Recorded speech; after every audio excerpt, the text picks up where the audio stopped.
اور وہاں نماز جنازہ ہوگی، اور اس کے بعد 8 تاریخ کو یہ لوگ سیدھا ادھر پہنچیں گے مشہد میں، جہاں امام علی رضا کے روضے کے احاطے میں خامنہ صاحب کو دفن کیا جائے گا۔ اب آپ کا آخری سوال کہ مجتبیٰ خامنہ صاحب ہوں گے یا نہیں ہوں گے، میری ایک انڈرسٹینڈنگ ضرور ہے اپنی ذاتی طور پر، کیونکہ میں ابھی تک رہ کے کم از کم اتنی بات سمجھ میں آ گئی کہ خامنہ صاحب کا جنازہ کوئی اور پڑھائے گا ہی نہیں سوائے مجتبیٰ خامنہ صاحب کے، اچھا، اور وہ جنازہ جو مشہد میں ہوگا، وہ جنازہ جو مشہد میں ہوگا، کیونکہ ایران مسلسل یہ میسج دے رہا ہے، ایران اس فیونرل کے ایک ایک لمحے کو اس طریقے سے ہائی لائٹ کر رہا ہے، میں بیان نہیں کر سکتا، اتنا دماغ بھی کسی کا چلتا ہے۔ میں صبح 5:30 بجے سے ہم لوگ مختلف ایکٹیویٹیز کے اندر ہیں، غیر ملکی انٹریکشنز علیحدہ سے چل رہی ہیں، تہران نیوز علیحدہ، ہمارے مختلف انٹرنیشنل چینل سے ہمارے انٹرویوز علیحدہ ہو رہے ہیں، فوکس رکھا گیا ہے صرف فیونرل، کہ جو کہا جا رہا تھا کہ ایران شاید آئسولیٹ ہو گیا ہے تو میسج ہے کہ نہیں، وہ جو کہا جا رہا تھا کہ ایران میں کوئی خوراک کی قلت ہے تو بھائی نہیں، وہ کہا جاتا ہے کہ ایران میں لوگ تقسیم ہے تو اس کا بھی جواب ہے بالکل نہیں، تو یہ سارا میسج ایران دے رہا ہے۔ جی سلمان صاحب یہ بتائیے گا کہ ایک جو تاثر ابھرا ہے، جو خاص طور پہ ہم نے اگر دیکھا پچھلے 2-3 دن کی جو ایکٹیویٹیز ہیں وہاں تہران کے اندر بھی، امریکہ نے رجیم چینج کرنے کی کوشش کی، اور یہ شاید امریکہ کی سوچ تھی کہ جی وہ کسی لبرلز کو یا کسی ایسے جو ہے مذہبی انتہا پسندوں سے نکال کے اقتدار کسی اور کو دے دیں گے، لیکن مذہبی لیڈرشپ کو، خاص طور پہ سپریم لیڈر کو ٹارگٹ کرنے کے بعد ایرانی قوم متحد ہوئی ہے۔ آپ کو بھی ایسا لگا ہے؟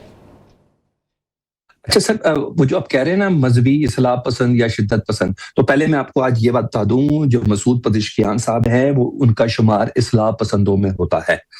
تو مجتبیٰ خامنہ صاحب کے وہ بیسٹ ریپرزنٹیٹو بھی ہیں، مجتبیٰ خامنہ صاحب نے ان کے کہنے پہ ہی ایم او یو پہ دستخط کروائے۔ ایک چیز اب آ رہی ہے ایرانی قوم، ہاں جنوری کے مہینے میں جو ایران کے اندر جس قسم کے احتجاج ہو رہے تھے، آپ کو بہت اچھے سے یاد ہے، سڑکوں پر لوگ اپنی ضروریات کے حوالے سے، اپنی مہنگائی کے حوالے سے، کیونکہ ایک دم پرائسز بہت زیادہ ہائی ہو گئی تھی، 3 گنا تو پانی کی بوٹل کی قیمت ہو گئی تھی، تو اس کے اوپر تھے، تو جسے کہتے ہیں نا بلیسنگ آف ڈسگائز، جس طریقے سے 28 فروری کو خامنہ صاحب کو شہید کیا گیا، وہ جو ایک عنصر تھا نا کہ شاید ایران کی عوام سوچ رہی، جو پوری دنیا میں لوگ سوچتے ہیں، پاکستان میں بھی لوگ چاہتے ہیں کہ ہمارے کام میں کھانے پینے کی چیزیں میسر ہوں، کوئی ایسا نہیں کہ وہ خلاف کھڑے ہو رہے تھے، ان لوگوں نے بھی اپنی خواہشات کو دفن کر دیا۔ اچھا، وہ ہمارے اس احتجاج کو دنیا اس طرح پہ لے رہی ہے، اور خامنہ صاحب شہید ہو گئے، اور خامنہ صاحب نے اپنی شہادت سے، کیونکہ وہ ان کا جملہ بڑا مشہور تھا نا کہ مجھ جیسا تم جیسے کی بیعت کیسے کر سکتا ہے، امام حسین کے حوالے سے وہ کوٹ کرتے تھے ہمیشہ، تو ادھر کے لوگوں کی انڈرسٹینڈنگ یہ ہے کہ خامنہ صاحب کو یہ سیکیورٹی تھریٹ تھا، اس دن وہ اپنے دفتر بھی، میں ادھر سے وہ کیا رہا ہوں، وہ اور عام سی جگہ ہے، آپ یقین جانے عام سی جگہ ہے، خامنہ صاحب اس دفتر میں اس دن موجود تھے اور قرآن پاک کی تلاوت کرتے کہ اچھا 84 سال کی عمر میں نے مر تو جانا ہی ہے تو کیوں نہ شہادت کی موت مر دوں۔ وہ یہ بھی بڑی علی لارے جانی کس طرح سڑکوں پر تھے، اور آپ کو یاد ہوگا کہ نیتن یاہو صاحب نے ٹویٹ کر کے کہا تھا جی تمہارے جو پیچھے بندہ کھڑا یہ میرا ہے، تو وہ لائک ان لوگوں کو وہ والی چیز فیئر نہیں ہے، تو ایران کی قوم مزید اکٹھی، مزید مضبوط ہوئی ہے۔ ابھی جس طریقے سے کھانے پینے کا سڑکوں پہ انتظام ہے نا ملک صاحب عام پبلک کے لیے، میرے یقین میں نہیں آتا، میرے یقین میں نہیں آتا کہ عام پبلک کس طریقے سے صرف ان مہمانوں کو جو ادھر پرسہ دینے کے لیے آ رہے ہیں ان کو کھانے پینے کا انتظام کیا ہوا ہے۔ ٹھیک ہو گیا سلمان حیدر صاحب، اپنا بہت سا خیال رکھے گا، آپ سے انشاءاللہ رابطہ رہے گا اور آپ سے تہران کی مزید معلومات بھی دیتے رہیں گے۔ ایک بریک کا وقت ہوا ہے، بریک سے واپس آئیں گے، بات کریں گے حکومت پیٹرولیم مصنوعات کی مد میں لیوی ٹیکسز بڑھا کر عوام کو مزید مشکلات سے دوچار کر رہی، حالانکہ عوام کا مطالبہ یہ تھا کہ اگر عالمی منڈی میں تیل کی قیمتیں گری ہیں تو اس کا ریلیف عوام کو ملنا چاہیے۔ ساتھ ہی ہائی کورٹس میں ججز کی تعیناتی کا معاملہ کس حد تک میرٹ کو پیش نظر رکھا جا رہا ہے، اس پہ بھی بات کریں گے۔ ہمارے ساتھ موجود ہوں گے پاکستان تحریک انصاف کے رہنما اور سینئر قانون دان فیصل چوہدری صاحب، اور ان کے ساتھ تشریف رکھتے ہیں بیرا محمد تنگی صاحب، جو ہے وہ مسلم لیگ نواز کے سینئر رہنما ہے۔ واپس آتے ہیں ایک بریک کے بعد۔ پورا میں ایک بار پھر خوش آمدید، فیصل چوہدری صاحب، بیرا محمد تنگی صاحب ہمارے ساتھ موجود ہیں۔ فیصل چوہدری صاحب، بیرا محمد تنگی صاحب، بہت بہت شکریہ پورا میں وقت دینے کے لیے۔ فیصل چوہدری صاحب، سب سے پہلے آپ کی طرف آؤں گا، یہ بتائیے گا کہ حکومت نے لیوی بڑھا دی، پیٹرولیم مصنوعات کی قیمتیں سستی کرنے کے بجائے اس میں اضافہ کر دیا، حکومت دعوے دار تھی ریلیف دینے کی، لیکن یہاں تو مشکلات حکومت بڑھاتی چلی جا رہی ہے۔ دیکھیں ملک صاحب، اس حکومت کی بہت بڑی ناکامی ہے، جو معاشی گورننس ہے اس کے علاوہ بھی آپ دیکھ لیں کہ روزانہ امن و امان کے جو مسائل ہیں وہ کس طرح سے ہو رہے ہیں، اس حکومت کی توجہ عوام کے اوپر بالکل نہیں ہے. جس طرف آپ اشارہ کر رہے ہیں ابھی انہوں نے کوئی ایسا سیکشن آف دا سوسائٹی چھوڑا نہیں ہے جہاں پہ ٹیکس نہیں لگایا گیا, لیکن جہاں پہ ٹیکس ریڈیوس کیے گئے ہیں وہ آپ سیکٹرز دیکھ لیں, وہ وہی ہیں جو اشرافیہ کے ہیں. عام لوگوں کے لیے تو زندگی جو ہے, خاص کر ذمہ دار کے لیے, چھوٹا دکاندار, کارخانہ دار, تنخواہ دار جو سب سے جس کا آپ نے ذکر کیا, اگر ملک کو چلا رہے ہیں وہ تو یہ لوگ چلا رہے ہیں, اور صوبوں سے پیسے بھی کاٹنے پڑے ہیں. تو آئی ایم ایف کا کون سا ایسا مطالبہ ہے جو انہوں نے پورا نہیں کیا, اور پورا کرنے کے باوجود جب آپ کے پاس ایک جو ہے وہ صاحب حکمت عملی نہیں ہوگی پیسہ اکٹھا کرنے کی, اور آپ ہر بندے کی جیب میں ہاتھ ماریں گے. اب پیٹرولیم لیوی جو ہے وہ دنیا میں جب جنگ لگی تو دیکھیے کتنی ایک دم کتنا زیادہ بڑھایا گیا, لیکن جب کم کرنے پہ آتے ہیں کبھی 2 روپے, کبھی 1 روپے, کبھی 4 روپے, اور یہ جب تک, اور پاکستان میں یہ جو ریٹ ہے یہ فیزیبل ہے ہی نہیں ہے کاروبار کے لیے. آپ کی اس لیے گروتھ نہیں ہو رہی کہ انرجی بہت مہنگی ہے. اب آلٹرنیٹ انرجی کے موقع تو انہوں نے پیدا کرنا ہے جو قبضہ کر کے بیٹھے ہوئے ہیں. لیجیٹمیسی تو ان کی ہمیشہ سے انڈر کوسچن مارک رہی ہے, لیکن یہ جو صورتحال ہے اس صورتحال کا کوئی ہمیں نظر نہیں آتا. گورنمنٹ کی ڈائریکشن جو ہے وہ بھی نظر نہیں آتی کہ گورنمنٹ کس طرف جا رہی ہے, چاہ کیا رہے ہیں. بالکل ٹھیک ہے. تو برہم تنگی صاحب, حکومت جو ہے وہ عوام کی جیب سے پیسے نکالنے کے ہر وقت جو ہے چکر میں رہتی ہے. اگر پیٹرولیم مصنوعات کی, جس کے بارے میں کہا گیا تھا جب عالمی منڈی میں قیمتیں کم ہوں گی عوام کو ریلیف ملے گا, لیکن یہ تو پھر لیوی بڑھا کے, ٹیکسز بڑھا کے عوام کے اوپر وہی مشکلات, اور پھر کاروبار زندگی بہتر کیسے ہو سکتا ہے جب آپ کی اکانومی نہیں چلے گی, آپ کے ہاں پیٹرولیم مصنوعات مہنگی ہوں گی, بجلی مہنگی ہوگی, گیس مہنگی ہوگی, پھر اکانومی آپ کی بہتر ہو کیسے سکتی ہے؟ بسم اللہ الرحمن الرحیم. ملک صاحب, آپ کے 2 سوال ہیں کہ ایک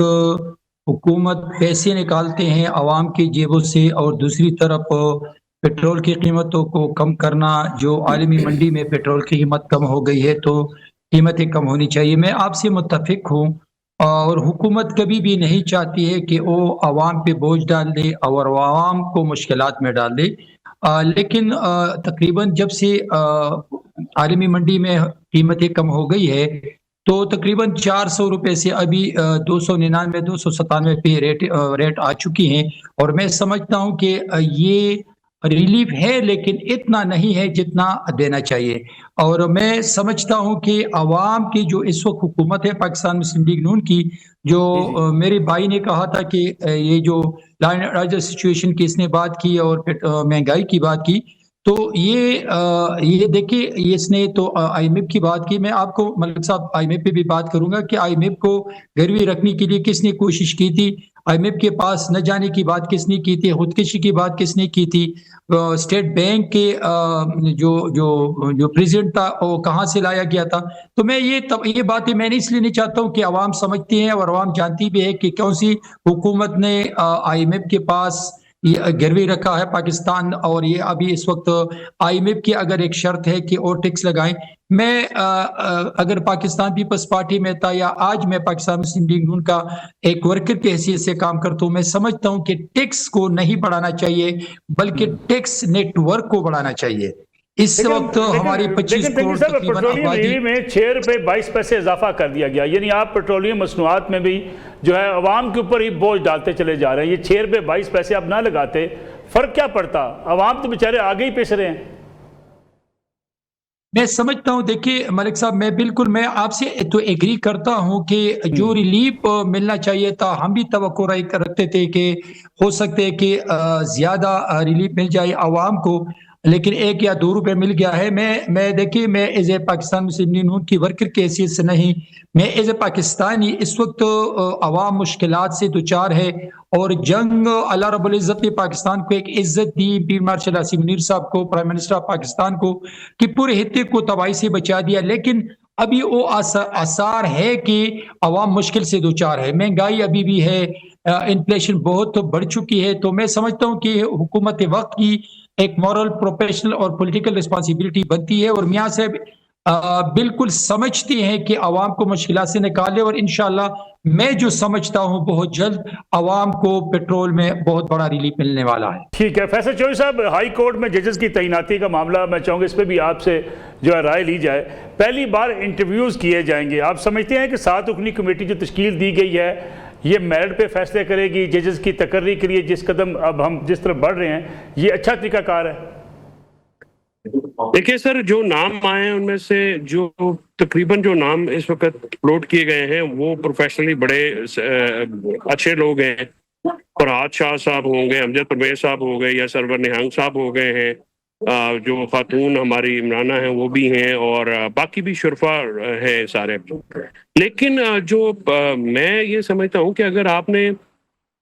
نام ہی فلوٹ کچھ لوگوں نے کرنے ہیں، یہ تو پھر وہیں سے پک اینڈ چوائس شروع ہو جاتی ہے نا جی۔ آپ اس کو بین الاقوامی جو ہوتا ہے وہ تو یہ ہوتا ہے کہ جو یو کے میں تو ایک جو کمیشن ہوتا ہے وہ عام لوگوں پہ ہوتا ہے، لیکن وہ ایک اخبار میں اشتہار آتا ہے۔ آپ ایگزامز کرائیں، آپ لوگوں کو جو ہے اوپن کریں، کیونکہ جو ججز کی جو اپوائنٹمنٹس ہیں وہ فرینکلی اسپیکنگ باروں کا بہت شدید اس پہ اعتراض ہے۔ اور اس وقت مطلب یہ آج کی بات نہیں ہے، یہ پہلے بھی ہوتا تھا۔ جس کا ہاتھ لگا اس نے اپنے بندے بھرتی کر لیے، پھر ججوں کے ہاتھ میں انہوں نے اپنے بچے بھرتی کر لیے،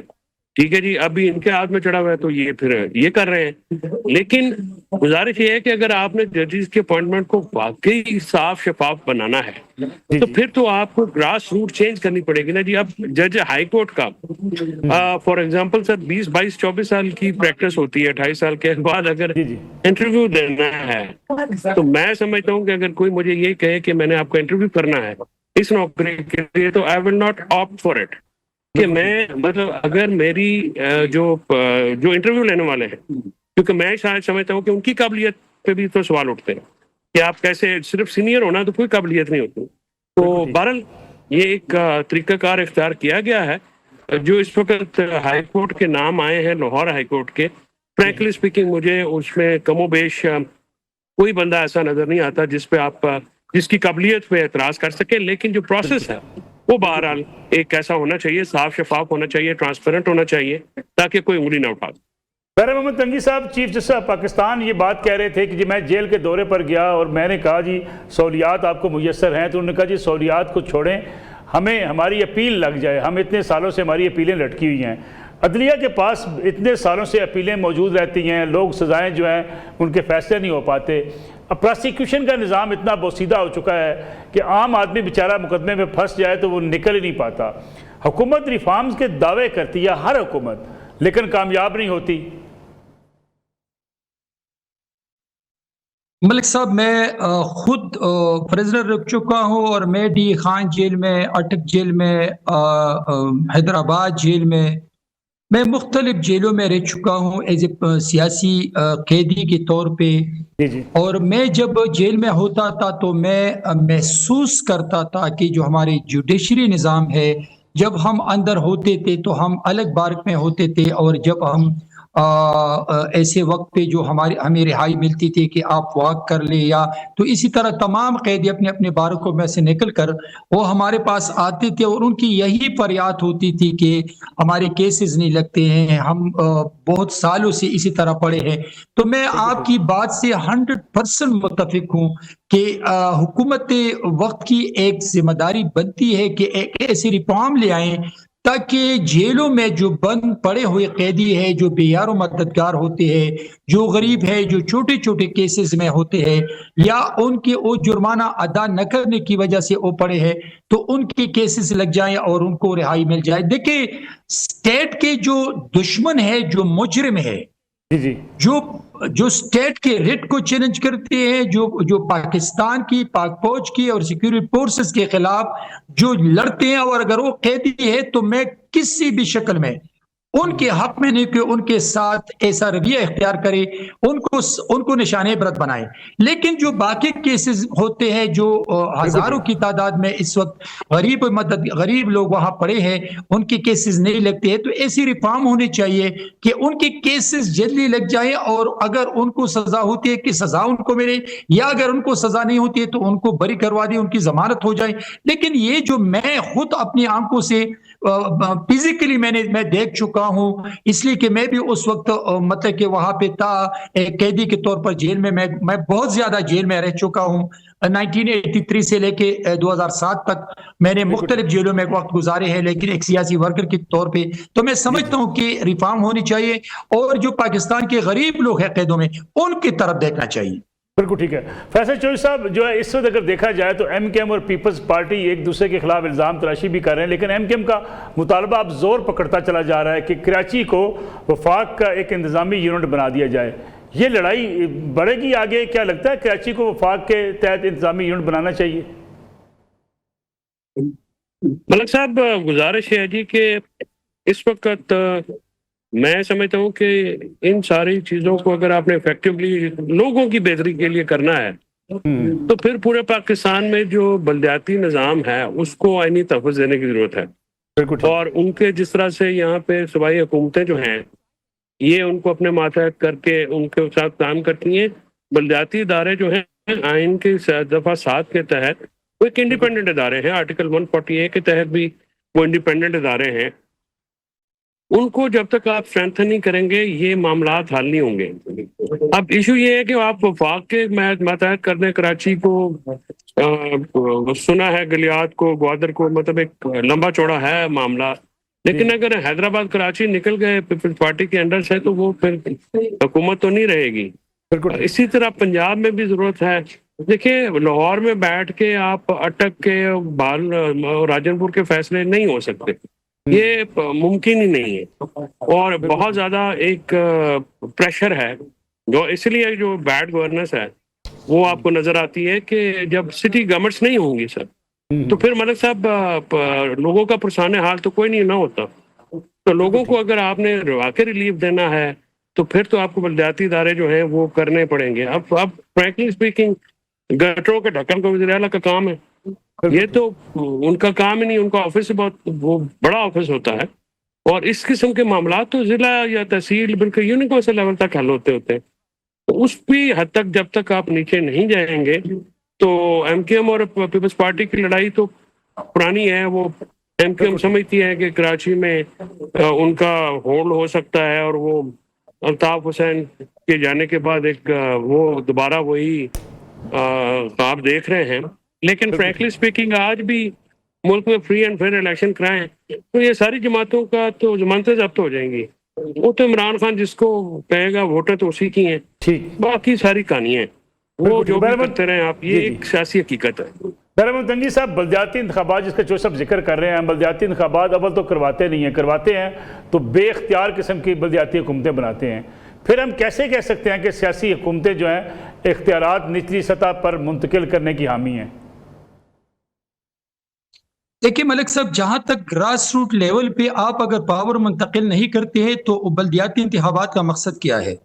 میرے بھائی نے بلدیاتی انتخابات کے کہا کہ اٹک کو کیسے کنٹرول کیا جاتا ہے، لاہور سے راجن پور کو کیسے کنٹرول کرتے ہیں، تو وہ بالکل دنیا جانتی ہے اور دنیا سمجھتی ہے اور دیکھ رہے ہیں کہ وہ لاہور سے نہیں بلکہ چیف منسٹر آف پنجاب جو ہے وہ ایک دن لاہور میں ہوتی ہے اور ایک دن راجن پور میں ہوتی ہے، اور وہ لاہور میں نہیں بیٹھتے ہیں۔ وہ وزیر اعلیٰ نہیں ہے جو عوام کو کہے کہ مجھے تو آپ کی خدمت کے لیے لوگوں نے ووٹ نہیں دیا ہے، بلکہ ووٹ اگر دیا ہے تو مجھے مجرم قید 804 کی رہائی کے لیے دیا ہے۔ تو یہاں پر تو خیبر پختونخوا میں بلدیاتی الیکشن تو ہو چکے ہیں، اور بلدیاتی انتخابات کے نتیجے میں آنے والے جو ذمہ دار تھے، جو چیئرمینز تھے، جو میئرز تھے، وہ آخر ان کی ٹینیور کے آخری دن تک اسمبلی کے سامنے بیٹھ کے احتجاج کرتے تھے۔ تو یہ میں اپنے ساتھی سے پوچھنا چاہتا ہوں جو آپ کے 14 سال ہے خیبر پختونخوا میں، آپ نے کیا تیر مارا ہے؟ آپ کے ساری سیاسی جماعتوں کا یہی کردار رہا ہے۔ میں آپ کو بتا رہا ہوں، اگر ایک سیاسی جماعت کے انتخابات نہیں کرتے لیکن ان کے کردار کو بھی دیکھتے ہیں، مریم نواز صاحبہ کے کردار کو دیکھ لیں، اگر پی ٹی آئی مانے یا نہ مانے، اگر پی ٹی آئی کو ایکسیپٹ ہو یا نہ ہو، اگر پی ٹی آئی اس کو مطلب کہ ٹک ٹاک کے وزیر اعلیٰ کہے نہ کہیں، لیکن دنیا مانتی ہے کہ اس نے کیا 2 سال میں کیا کیا۔ اور یہاں پر 14 سال میں آج تک ہر ڈسٹرکٹ میں کوئی ایسا ہاسپٹل نہیں ہے کہ وہاں پر کسی مریض کا علاج ہو۔ وہ پشاور کے ہاسپٹل میں ریفر ہوتے ہیں۔ اس پہ بات کریں گے خیبر پختونخوا کی حکومت کی پرفارمنس کے حوالے سے۔ فیصل چوہدری صاحب، محمد تنگی صاحب، دونوں مہمانوں کا بہت شکریہ۔ ناظرین، ایک بریک کا وقت ہوا ہے، بریک سے واپس آئیں گے تو بات کریں گے بھارت کے پروپیگنڈے کی جو پاکستان کے خلاف کیا جا رہا ہے کہ پاکستان میں شیخو پورہ کے قریب ایک گردوارے پر پاکستان کی جو انتظامیہ ہے اس نے قبضہ کر لیا. حقیقت کیا ہے یہ بھی آپ کو بتائیں گے، اور ساتھ ہی بتائیں گے مودی سرکار کو، یعنی وزیر اعظم مودی کو جو اعزازات مل رہے ہیں وہ کتنے جعلی ہیں اور کس طریقے سے وہ اعزازات حاصل کر کے اپنا نام بنانے کی کوشش کر رہے ہیں. اس پہ بات کریں گے ایک بریک کے بعد. پروگرام میں ایک بار پھر خوش آمدید. ہمارے ساتھ موجود ہیں سردار رامیش سنگھ اروڑا جو صوبائی وزیر ہیں اقلیتی امور کے. سردار صاحب بہت بہت شکریہ پروگرام میں وقت دینے کے لیے. سردار صاحب یہ بتائیے گا کہ ایک تو شیخو پورہ کے اندر جو پراپوگنڈا کیا گیا ہندوستان کی طرف سے کہ گردوارہ جو ہے اس پر قبضہ کر لیا گیا، حالانکہ یہ بتایا جا رہا ہے کہ دھرمشالہ کی دیوار گری تھی. دوسری طرف ایک بڑی سٹوری جو آج آپ کے سامنے میں رکھنا چاہ رہا ہوں، برطانوی اخبار دی گارڈین نے غیر ملکی دوروں کے دوران جو مودی سرکار کو اعزازات ملے ہیں اس پر سوالات اٹھا دیے ہیں کہ یہ اعزازات جو ہیں یہ جعلی طریقے سے ہیں، فیک ہیں، اور یہ جو خاص طور پہ انہوں نے اعزازات لیے یہ پہلی بار کسی کو ملے اور آخری بار. گویا ایک پلاننگ سے منصوبہ بندی کے تحت یہ اعزازات خود ارینج کیے مودی صاحب نے. تو یہ کیا کہیں گے اس پہ آپ؟ بڑی مہربانی. ایک تو میں بار بار ایک بات کرتا ہوں کہ مودی کو ہمیں زیادہ سیریس نہیں لینا چاہیے. پتہ نہیں ہم کیوں اس کو مودی کو اتنا سیریس لیتے ہیں. جب لاسٹ ٹائم میں نے کہا تھا مودی از اے پپٹ، اور مودی کے پیچھے جو فلسفی، جو اپروچ، جو سوچ چلتی ہے جی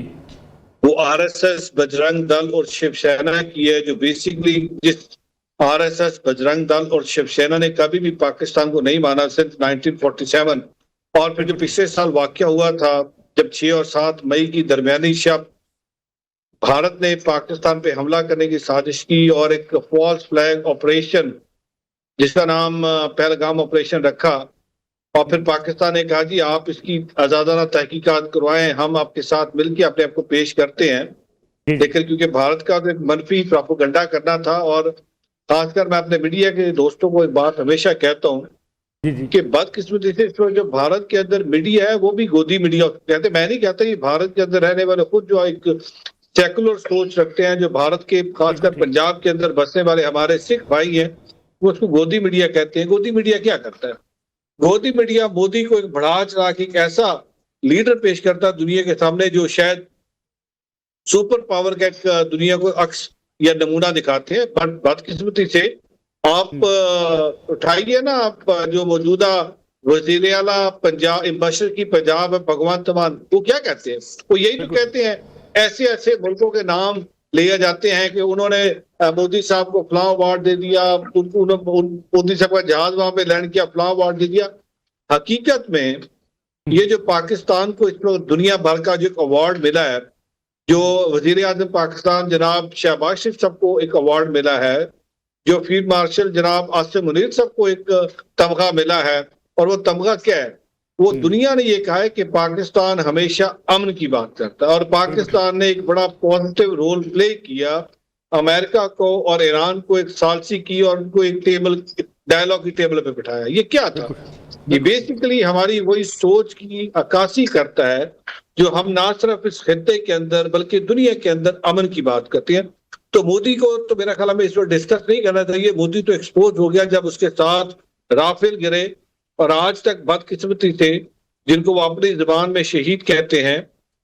آج تک اپنے ان کو تو سامنے نہیں لا سکے. آپ گریجویٹلی ان کے نام لے کے رہے ہیں، بٹ پاکستان کے اندر کوئی شہید ہوتا ہے تو ہم بڑے فخر سے کہتے ہیں یہ ہمارا پاکستانی شہید ہے، چاہے اس کا کسی بھی مذہب سے تعلق ہو. ہم دنیا کو فخر سے بتاتے ہیں یہ ہمارا وہ شہید ہے، یہ ہمارا وہ آفیسر ہے، یہ ہمارا وہ جوان ہے جس نے پاکستان کی دفاع کے لیے اپنی جان قربان. اب آتے ہیں جو آپ نے گردوارہ صاحب کی بات کی ہے، جو سچا سودا کے اندر گردوارہ صاحب ہے، جس میں کوئی حقیقت نہیں کہ وہ سنگھ سبھا کا ایک گردوارہ ہے جس کی 125 سالہ پرانی تاریخ ہے، اور وہ 125 سالہ پرانا گردوارہ ہے. جب سنگھ سبھا لہر چلی تھی تو اسی گردوارہ سے لہر چلی تھی. جب وزیر اعلیٰ پنجاب کو ہمارے سکھ بھائیوں نے، وہ ایک انڈیویجول کی اپیل تھی کہ اس گردوارے کو بچانا چاہیے. آپ ہماری انٹینشن دیکھیے کہ وزیر اعلیٰ پنجاب نے مجھے فوراً ہدایت کی. یہ 10 محرم کو ہوا تھا، 12 محرم کو میں پہنچ گیا تھا، اور وہاں پہ جا کے میں نے اپنے ڈی سی صاحب سے اور ایویکو ٹرسٹ پراپرٹی بورڈ کے ساتھ مل کے بیٹھ کے کیا. ان کو جو لیز آؤٹ کیا تھا وہ ہم نے lease immediately evacuee trust property board نے اس کی کرایہ داری کینسل کر دی. اس گردوارہ کو ہم ریسٹور کرنے جا رہے ہیں. وہاں پہ جو رہتے تھے جن کو یہ کرایہ داری دی گئی تھی، یہ ان کا انڈیویجول ایکٹ تھا. یہ بدقسمتی سے بھارت نہیں ہے